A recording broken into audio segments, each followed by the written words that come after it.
I do think at an end of a performance, when I'm in my bath, relaxing, that being a ballerina is probably one of the oddest ways of earning a living at the end of the 20th century.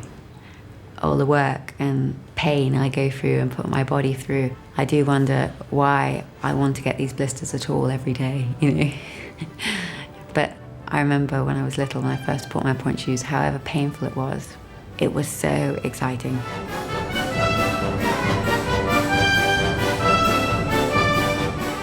You have to be a very special person. If I can quote Margot, somebody said to her, well, you know, if it's such agony, why do you go on, you know?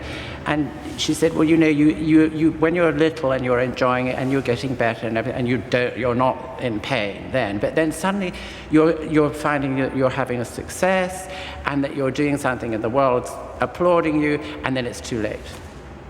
So you have to keep going. It's the red shoes syndrome.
The first ballet I ever saw was Swan Lake when I was about 13. The thing that struck me the most about the performance was really the atmosphere of the theatre and the pitch blackness before the curtain went up and the conductor starting with the orchestra and that kind of buzz of, you know, what's it going to be like when the curtain opens.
The imagery of this, you know, as in the past, heavy makeup, false eyelashes, this removed china doll in a white dress, I think that's gone.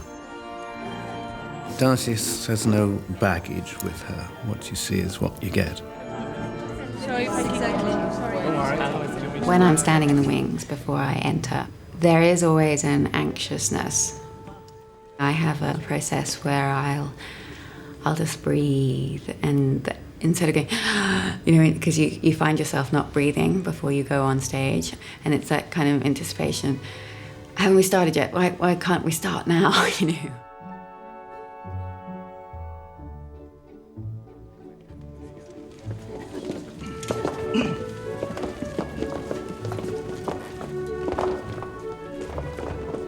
Tonight we're doing Birthday Offering, and it's by Sir Frederick Ashton, and it was first done in the 50s, and it's quite a stylized piece. I suppose it's quite romantic as such, and very English quality.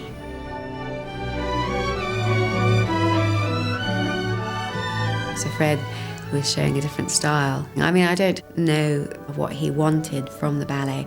It always seems like the first entrance we make looks like a horse's parade, because we all go in those circles, and the step we do looks a bit like that, I always felt. This is definitely the principal ballerina role. It is the princess role, I suppose, because we have all the diamonds, all the diamantes. That lovely image of what a ballerina used to look like, and that lovely kind of Margot Fonteyn princess effect.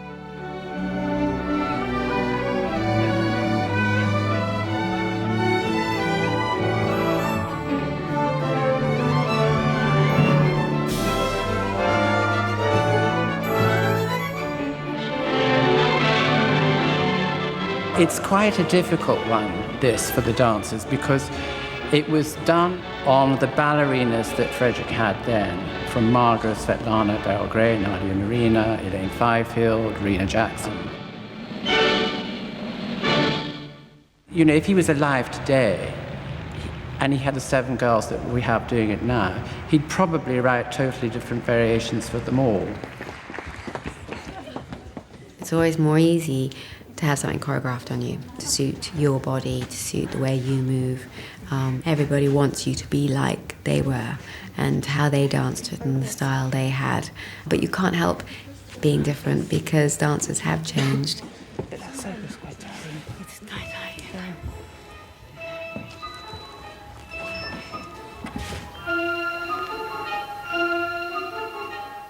It's not like it was in the film, The Red Shoes.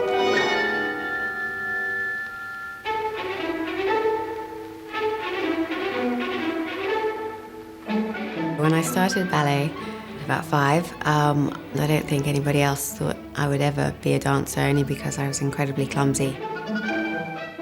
My mother said that she did want to straighten up my legs because I had very knock knees. Most of the time I'd be under the piano and my mum would come and get me and she'd go, "Hasn't she come out underneath the piano?" And the teacher would go, "No, I haven't been able to get her out, you know." I think I was very undisciplined before I went to White Lodge. I always wanted to do what I wanted, you know, it was up to me what I wanted to do, and I think a lot of teachers were incredibly frustrated.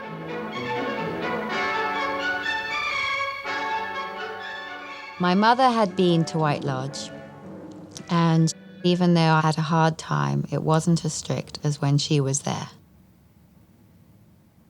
I loved White Lodge, and I loved going out to feed the deer, and I loved playing in the garden. But ballet dancers don't do that, or they didn't. I like number 3. She's a lovely head, and a very nice sense of movement. I think she should make a useful dancer, don't you, Dame Nanette? I mean, she did have Dame Nanette de Valois as the head mistress. She was an amazing woman and very tough, and they all knew as soon as she came into a room, they were all terrified of this woman because, you know, she'd come down and put a stick down your back, you know, straight back, and, you know, nowadays things like that don't happen. You always had to stop and curtsy to Madam, and she used to pound her stick quite a lot. I don't know whether it would be allowed nowadays, somebody to wield their stick quite so much. So yes, they were very, very ballet mistresses, but I suppose they are now. I got to White Lodge when I was 13. I don't think I fitted in at all because the girls there had been there already for 2 years. They all had their friends. You talk about cliquey, nobody wanted to really talk to her or know her or anything. And we just moved into the dormitory and we were walking around the school. By the time we came back to the dormitory, the girls had already moved her bed right to the very end of the corridor because, you know, she'd be in the way, sort of thing. And that was the first day. And yes, she was in tears every day. And I had to leave her there at weekends and I hated doing it and it was awful.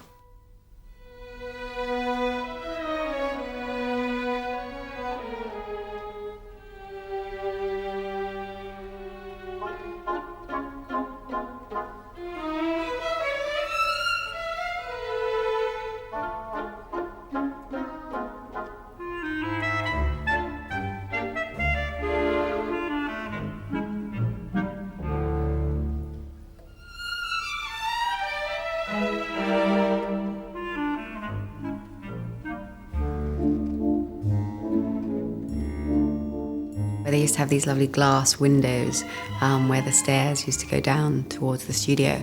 And I used to be devastated sometimes turning around and realizing there was quite a few students looking down at me, having a good laugh because they knew I couldn't do the exercises properly.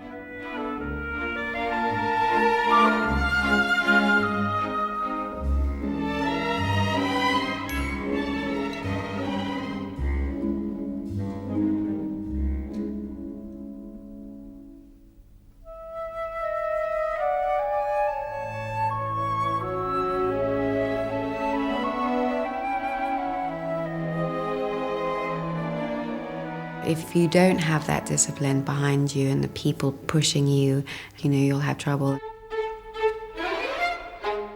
It seemed hard at first, but you had to become tough if you wanted to go into a ballet career. Now, being in the company, I realised that I'm so glad I did those exercises.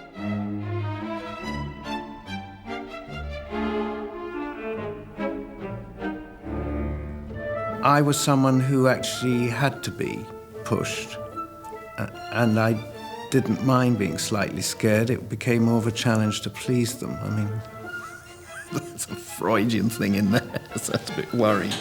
Coming in? But there was a code of behaviour, but you sort of knew why it worked. It's actually really all about manners in a way.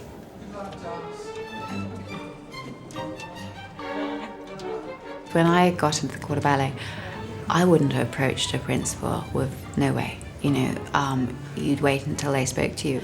And it's totally changed now. They'll come up to you and ask you something straight away, maybe on their first day.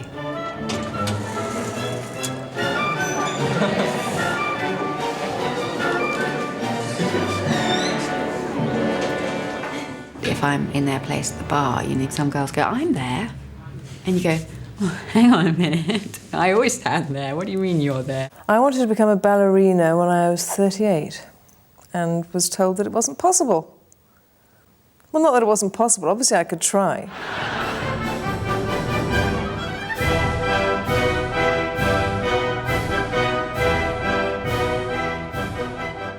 It's funny, I'm trying to think back of how I saw ballerinas in the past when I was growing up. You do have an image of them being like princesses, always being beautiful and looking immaculate. But nowadays, it's not fashionable to walk around like you've just come out of a hairdresser's. Hello. Oh! What? It's good. Jesus Christ! It's good. Darcey, what are you going to do?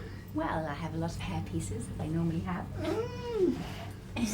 I mean, it's fabulous, but Nice change. absolutely, it's lovely for the summer. I know. Well, this is What the are you idea. going to do for the festival hall? For Giulietta? Well, I always have a half head. Do you? Yeah.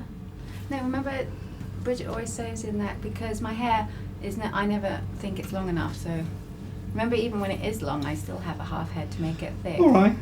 Well, we're waiting to see now, We'll sweetheart. wait and see. You're a wonderful woman. No. Let's have a look. Anyway. Well, The imagery, both off and on stage, has changed completely. I think an air of mystery and inaccessibility sometimes is a good thing for that idol up there on the stage. In the old days when we travelled to New York, it was like the company looked like the Ascot Parade getting on that plane. Hats were bought to travel. Now, tracksuits are bought to travel. Maurice. Adieu. I think the world has changed, and thankfully ballet has changed along with that. That's better than standing on the other side of a railway platform being held back by guards as the woof of Dior whooshes past you. People perhaps wouldn't approach people. Senior dancers wouldn't talk, and there's this big etiquette thing. I never saw it, but I'm glad it's not here now.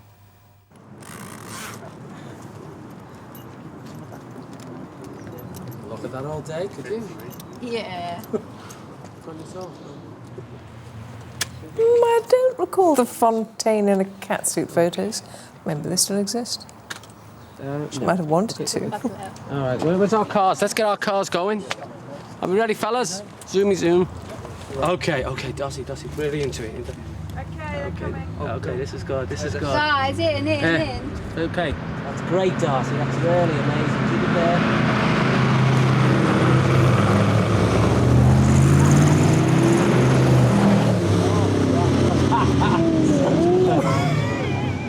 I think ballet's got to open up its appeal a bit, hasn't it? I mean, it can't sort of stick in the 50s. And I think she has done that. Just by looking like a modern woman.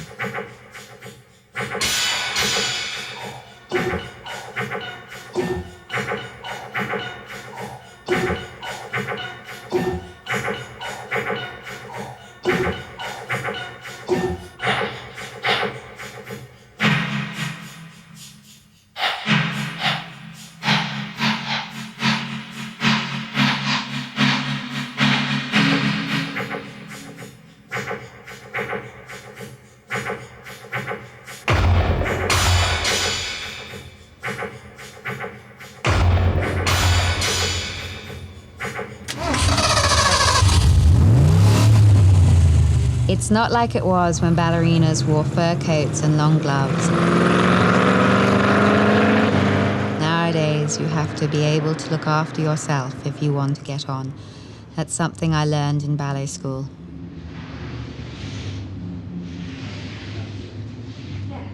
It was more difficult for the girls because in the upper school it became very, very competitive. So if you fall off that, you've got a long way to fall down. And there are a lot of casualties.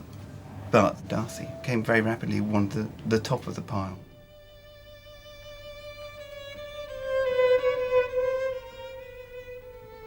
At the end of every year, we do a school performance, and we were fortunate enough to be doing one of Sir Kenneth McMillan's ballets. Kenneth spotted her, and she phoned me up and she said, "Really embarrassing, Mummy. I'm going to be in the papers tomorrow." They've all been taking photographs of me. Kenneth went to a school performance and said that there was a rather wonderful kid coming through who was, at that point, very young and very unfinished, but that he was very interested in what might happen. He was such a large kind of figure. When he used to come in the room, you'd kind of be, wow, here he comes. And then he used to sit in the chair and he used to sort of sink down like that and then watch the rest of the rehearsals. But luckily, I think we clicked. He would try and dig some emotions out of me, or try and find out if I've ever been in love with somebody, or if I'd ever had sex or something like that at 19. And I was thinking, well, was he trying to get out of me? He was asking me if I've ever really been in love with anyone. It's none of his business. But it was a sort of a strategy of trying to pull different emotions out of me to work on. Of course, she's taller than most dancers, so that's one reason you notice. But also she had this wonderfully sunny personality. She had a refreshing attack to her movements, which is not typically English. It's the sort of thing I've seen in America. And I was stunned by what I saw. And then I remembered her, and when I came to do Prince of the Pagodas, I asked if I could create the leading role on her. The role, technically, was extremely demanding. I don't think I'd ever worked with a female who had such a fantastic technique, an enormous attack, and speed, and of course she has the most wonderful jump. This was very challenging for me, but the dancing was phenomenal, and I think it's quite hard for someone to follow her in that role.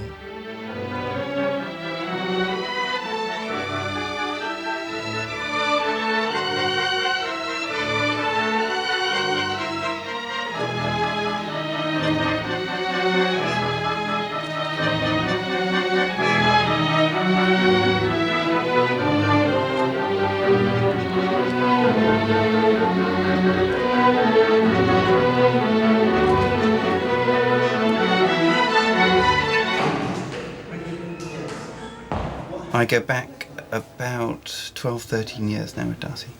She was at White Lodge after I left there, so we met up at the upper school when we were 16. We were classmates and I started choreographing on her in my second year. She's changed shape a lot as she's got older, and she was quite a skinny little thing then, but the line was beautiful. I was a very physical dancer still, but it's become more honed as she's got older.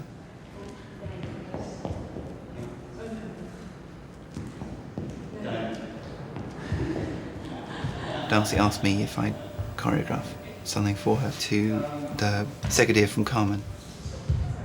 I wanted to make something that if one stood back, one could almost think that Darcey had made on herself. People hadn't asked Darcey to do it because they wanted to see a choreographer's work. They wanted to see Darcey.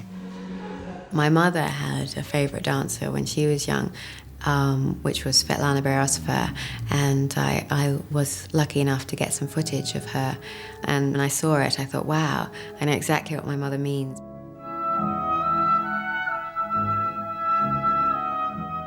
I don't like airy-fairy dances. And I was always taught when I did ballet that you had to be incredibly strong, but at the same time have this very ethereal look about you. And to me, Svetlana Berezova was the best at doing that. What is really lovely is that my coach, Donald McCleary, was Svetlana's partner for many years. I got picked. I got taken out of the touring company and got picked to come as a principal to Covent Garden to dance with Svetlana. It was absolutely amazing. It was a dream come true. He was so incredibly good looking, and Svetlana had the most beautiful open face, lovely big eyes with those amazing eyebrows, I remember. And she was tall. That appealed to me. The reason being tall was a worry. In the classics, it's so important that the line of each of you when he's partnering you, that his head is slightly higher, and that some of the moves you can put your head on his shoulder.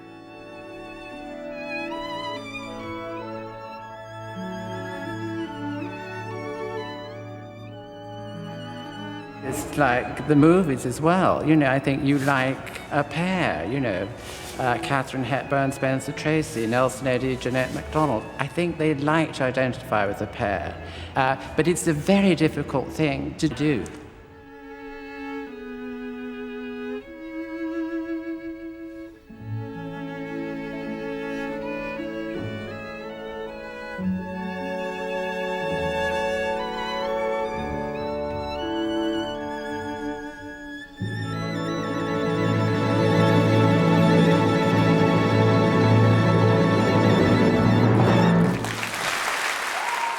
I think we long for a partnership in this country only because there has been amazing partnerships in the past.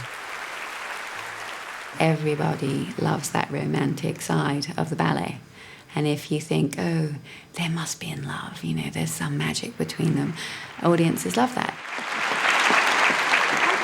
I'm so sorry. I got stuff like my foot. Felt like you had chewing gum on it now. It wasn't you. It's the first time we've done the show, so there will always be something that goes wrong. And it was a bit unusual because I don't know whether I got enough force from my partner or whether my shoe actually felt that it was stuck on the lino. I mean, he's a very competent partner. He's a very good partner.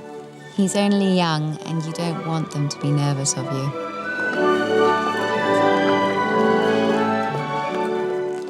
One of the problems with the various different pairings Darcey has had through her career is that Darcey is too nice, and she has an incredible loyalty to the Royal Ballet. But I think some people feel that the company hasn't made enough of an effort to find her somebody appropriate. Now, that from one angle, one could say that's fair criticism. On another angle, I think it is slightly unfair criticism because people begin to dance with Darcey and everybody says, it's a new marvellous partnership. At which point our management breathe a sigh of relief and go, oh, thank God for that, at last people think we've done the right thing. and then it doesn't work. I mean, if anything, I have a bad trait in wanting to do all the steps on my own before the partner comes along, just so I'm reassured that I can do the steps. And so if the partner's not always there, I can pull it off, fingers crossed. But doing a solo piece, it's up to you. And so if you're confident, you can go for it, and you can stretch it and push it and change things if you want, which you couldn't do with a partner. I mean, I don't mean change steps, but you just hold something slightly longer and then catch up on the next bit. So you can play with a solo, which you can't really play with a pas de deux so much.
Quite difficult to find Darcey a partner because she is tall. To find somebody who's up to her level, because there are loads of tall dancers, but they're not up to her power and her magnetism. You know, we don't find them. They don't grow on trees.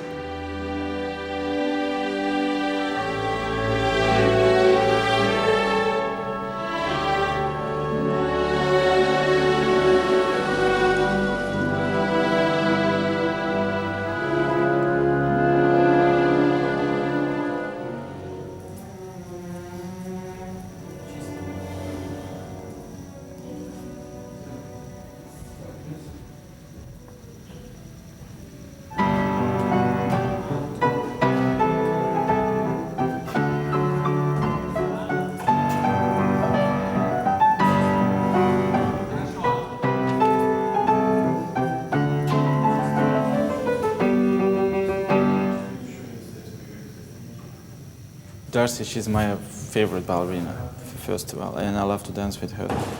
So once I was there in London and I said, what do you think about to go and dance in Russia? So she said, it's a great idea, you know. I thought she should try once in her life, you know.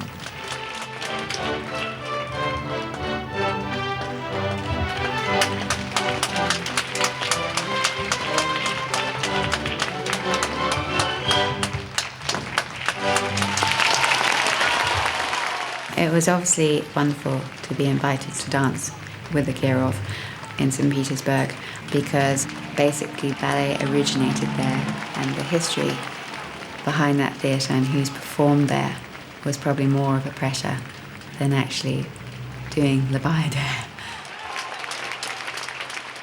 The Kirov can pick from all over these little children, and they pick them on physique. And so therefore they tend to have better physiques to work on as instruments than we have. I mean, they may not even have the desire to dance, but certainly when it was communist regime, they had a life. You know, they were taken and their parents gave them, and they had a life. And they were all trained, you know, looking for the perfect physique. That was lovely. Yeah.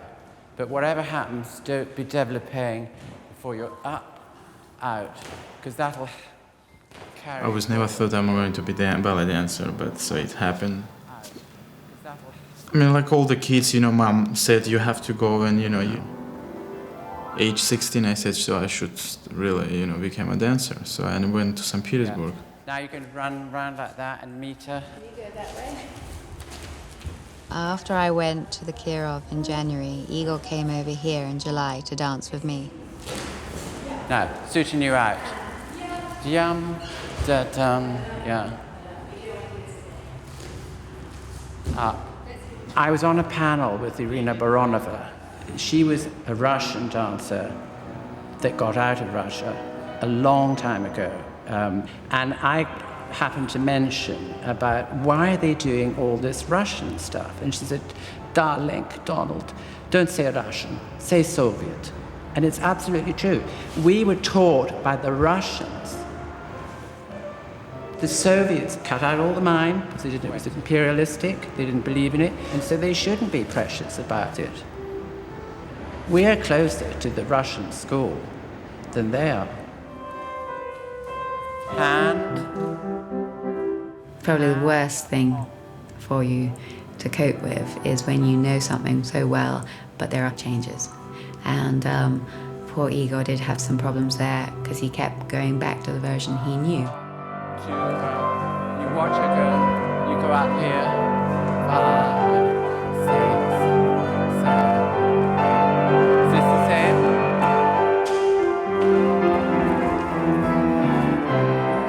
That was taking a risk. God. Yes, run. In Russia, the hierarchical system in a company still exists. You're earmarked as a soloist, as a corps de ballet, as a principal. They, I have to say, don't look very friendly to each other. And this showing that you perhaps earn more is still, it's a bit of a time warp still there. Not that I don't find it appealing, actually. I find it rather riveting to watch, but it is another world.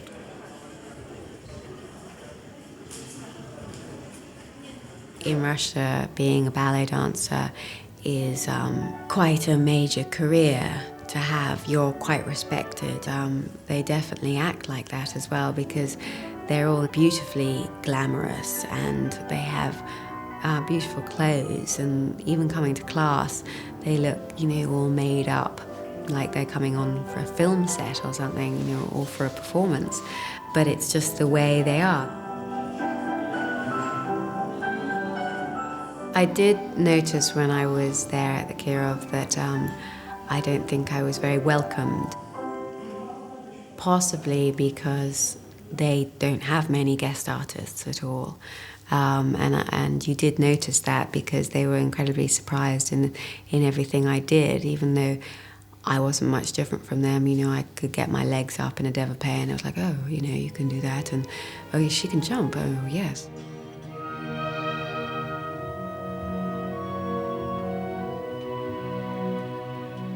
I did get quite a few faces looking upon me, not very encouraging and not very helpful. Admittedly, I had just had 2 weeks off before I went to the Kirov, so I wasn't feeling the best I've ever looked anyway, so that didn't help.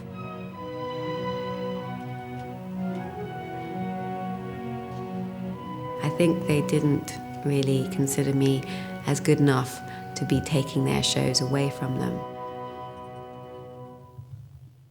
You can't just think about what the people are going to expect. You have to kind of teach the people, teach the audience, because you gotta bring, because not so many people comes in the Kirov Ballet to guest. They have to open their mind, they can't just love only Russian dancing. It's my opinion, they have to see everything. And this is the great opportunity for everybody.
It is great when you find a partner that you feel totally natural with. And with Igor, a lot of the classics, I think we have the right connection.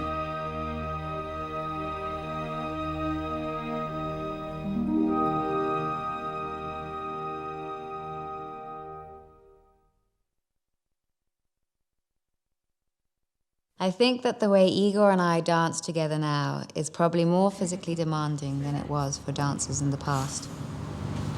Get used to this, Jack. Just relax.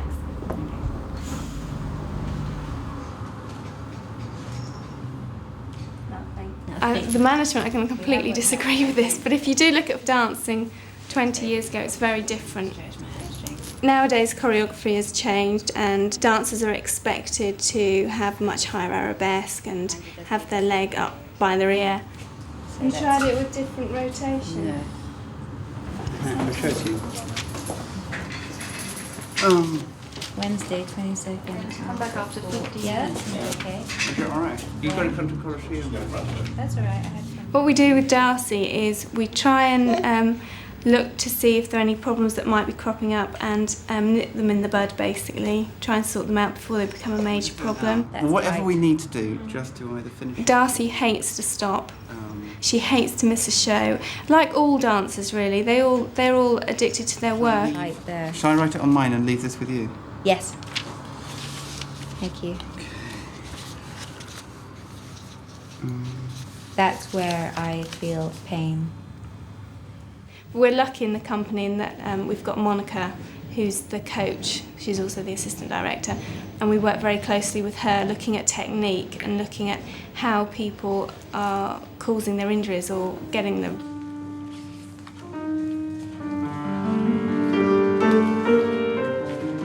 I think it's very hard sometimes to know, as a principal dancer, when to stop. And especially if you've got some wonderful opportunities around. I don't think the company would ever persuade a principal dancer or anybody to dance if they really thought they shouldn't. Finally, I think it's their decision, and I think they need to feel responsible, and I think they are adult people, even though they might be very young adults. Only they really know, because they're inside their bodies. They know how much it's hurting.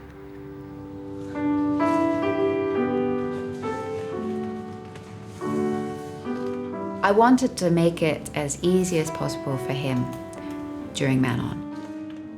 It is the man's ballet, and I knew the strain he was going to go under. He was going to feel exhausted anyway, because I've done it quite a few times and with 2 other men in the past, and we had to teach them as well.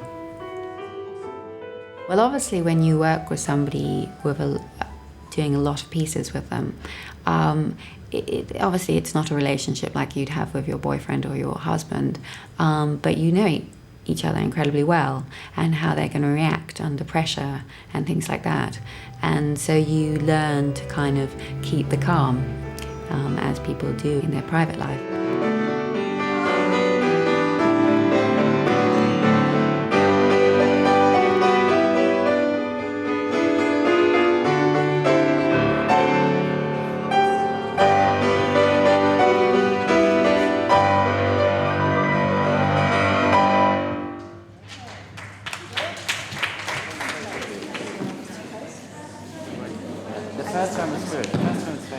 Because you're really... No. Even you come close. You don't turn. Just stay.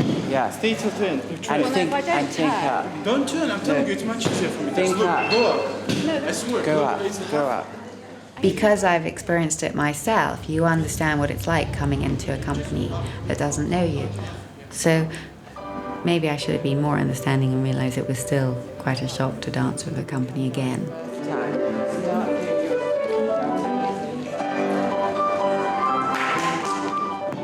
That's what it's like when you have to go and guest. Igor would turn around and go, Darcey, it's very difficult for me. And I go, but you can do it. What are you talking about? You're here, you wanted to do the role, so come and do it well.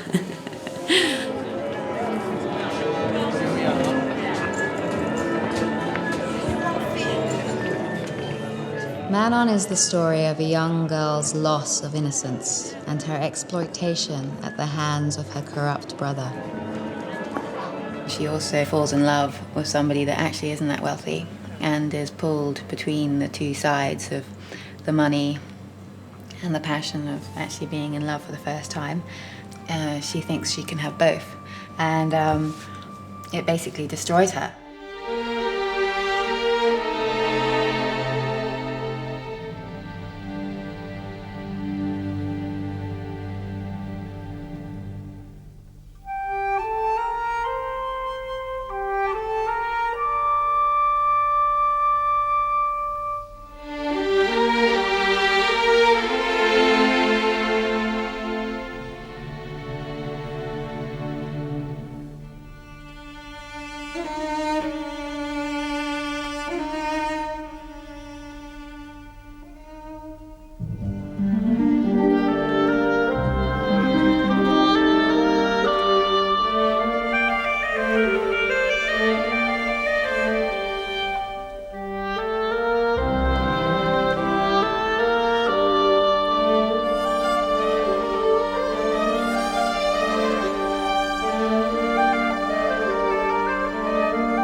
McMillan, I think it's a genius.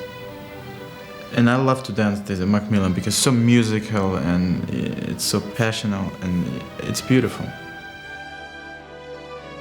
Partnering, it's very difficult, I said myself, and it's one of the most beautiful parties I ever did in my life.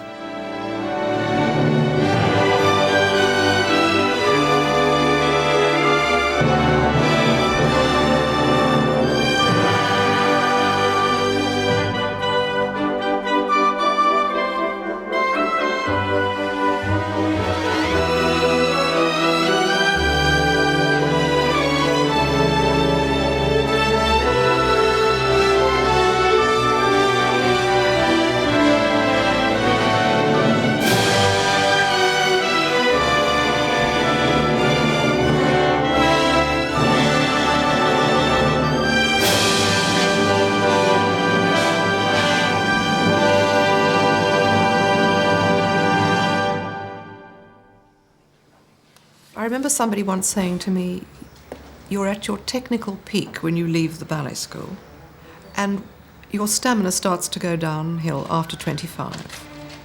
And I remember thinking that was the most appalling thing to be told.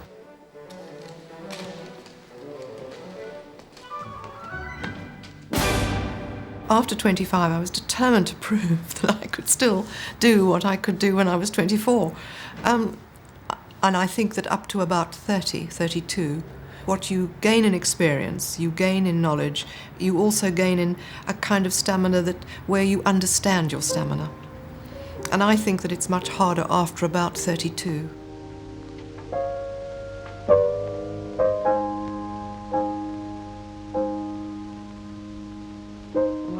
Memories it recalls, this music.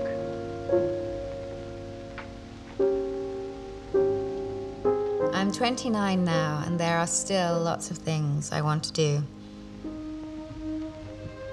But it is true.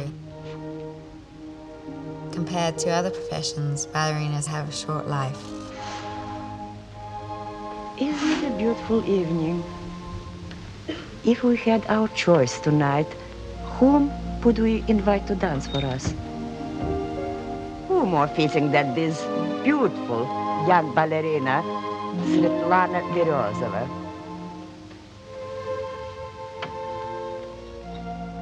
It's horrible to watch dancers that you've admired.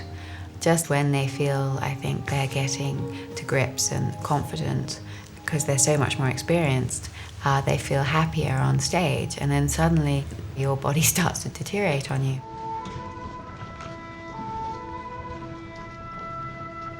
You look in the mirror and you look at the younger people and you see your body straining to do what you once did at that age. And it's going the other way. The machine is not there to support all the performing talents that you still want to give. It's tragic, really. Yes. One of the hardest things for dancers is that you get infected with performing. Because you start so young, and it's been your absolute life, and you've been performing since you were some 16, 17, 18, and you've grown up in the company, it's hard to give that up. You know, if I had to live my life again, I wouldn't be a dancer. I'd be a performer, because I could still be doing it now. Some people aren't sensible, and they go on because they can't bear the withdrawal symptoms, quite frankly. I mean, I went to class for years after I actually gave up dancing, because it was part of my day. You know, it's like you brush your teeth, and then you're on second position at the bar. It's a bit like the red shoes. Take them off. They won't come off, you know. You've had it.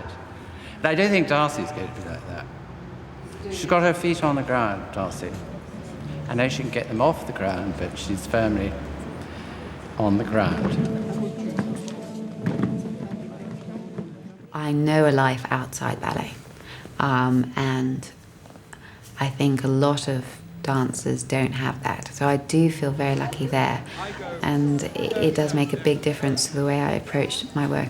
Excuse me, because we're going to... So I suppose I've made sure that I can keep myself busy outside the ballet. But it is without a doubt a drug.